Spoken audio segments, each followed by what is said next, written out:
तर ते इंटरव्हेन्शन ते सुनावणी परवा झाली. पिटिशनचा मेन मुद्दा हा आहे ना की बाबा ह्या प्रकारचा व्यवहार केल्यावर कारखान्याला तोटा होतोय. साखर आयुक्तांनीच रिपोर्ट दिलाय. साखर आयुक्ताच्या रिपोर्टमध्ये स्पष्ट बनलंय. साखर आयुक्तांनी काल परत पत्र दिले की काय हो लाईव्ह घेतोय लाईव्ह घेतोय नाही जे बोलणं चाललंय चर्चा काय खासगी थोडी आहे सर. मग जाऊ द्या ना लोकांपर्यंत पण जाऊ द्या ना जनतेपर्यंत जाऊ द्या ना. काय तुम्ही काय चुकीचं थोडी काय माहिती देताय काय चुकीचं थोडी बोलताय बरोबर ना. खासगी थोडी आणि तुम्ही थोडी काय जनतेसमोर जाऊ द्या ना साहेब. आपण पाहत आहात महाराष्ट्र न्यूज नेटवर्क. काय कायद्याचं इथं उल्लंघन चाललंय न्यायालयाचं उल्लंघन चाललंय. आमच्या सारखे आम्ही शेतकरी प्रतिनिधी आहोत या तालुक्यातले आहोत. आम्ही कारखान्याची सभासद आहोत. आम्ही शासनाला पत्रव्यवहार करतोय. पणन संचालक साखर आयुक्त सगळीकडे पत्रव्यवहार चालू आहे. एवढं सगळं चालू असताना म्हणजे कोणाला जुमानायचंच नाही असं त्याचा अर्थ झाला ना.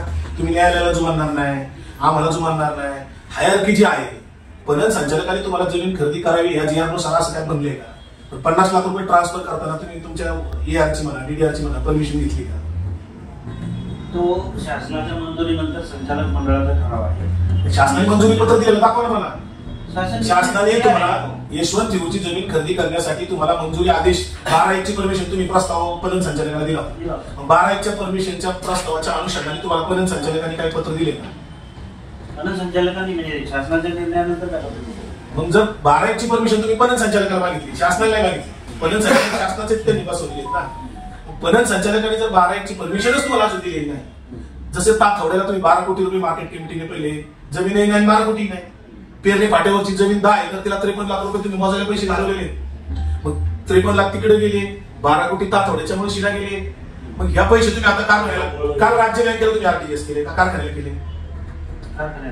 कारखान्याच्या अकाउंटने बरोबर. मग हे RTGS करताना 50 लाख रुपये तुम्हाला तुमच्या AR ची परमिशन घेण्याची गरज आहे का नाही. शासन निर्णयाद्वारे शासन निर्णय दाखवा मला कुठला शासन निर्णय दाखवा.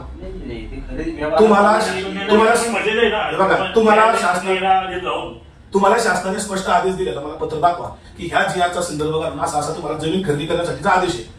ते GR मध्ये तुम्हाला प्रत तरी लिहिली का आहे का प्रत लिहिली. बाजार समितीत नाहीये. बाजार समितीच चालेल ना.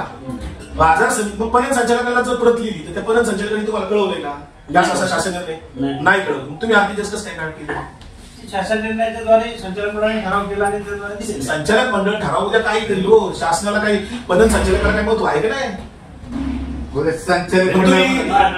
आता 64 कोटीचं तुम्ही मोशीच्या बाजार समितीसाठी मंजुरी मागितली पणन संचालक. 64 कोटीचं तुम्हाला काहीतरी डेव्हलपमेंट करायची ना. मग 64 कोटीची तुम्ही मंजुरी मागताय आणि 299 कोटीची जमीन खरेदी करताना शासनाने तुम्हाला काही कळवलेलं नाही GR मध्ये. पणन संचालकाने तुम्हाला 12 निर्णय बाजार समिती आणि कारखान्याच्या व्यवहारासंदर्भातच तो निर्णय. पण तुम्हाला कळवलं कोणी पाहिजे त्याची थेट अंमलबजावणी करण्यासाठी तुम्हाला कळवलं कोणी.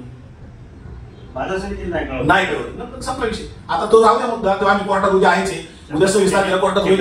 आता आम्हाला एवढंच करा आम्ही एवढ्यासाठी आलोय की तुम्हाला 11 तारखेला म्हणजे 11 सप्टेंबर 2025 म्हणजे आज किती तारीख आहे 25 तारीख म्हणजे जवळपास 15 दिवस झाले तुम्हाला DDR पुणे ग्रामीणनी कळवलेलं आहे की बाबा विकास लवंडे यांना हे 5 मुद्द्यांची माहिती द्या.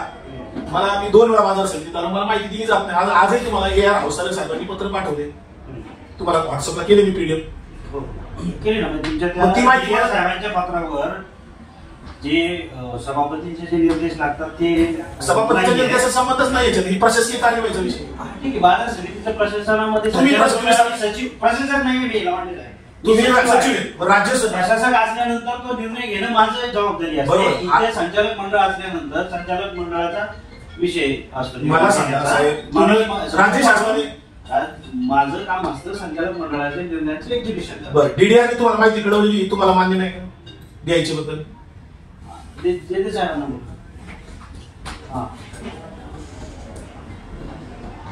हो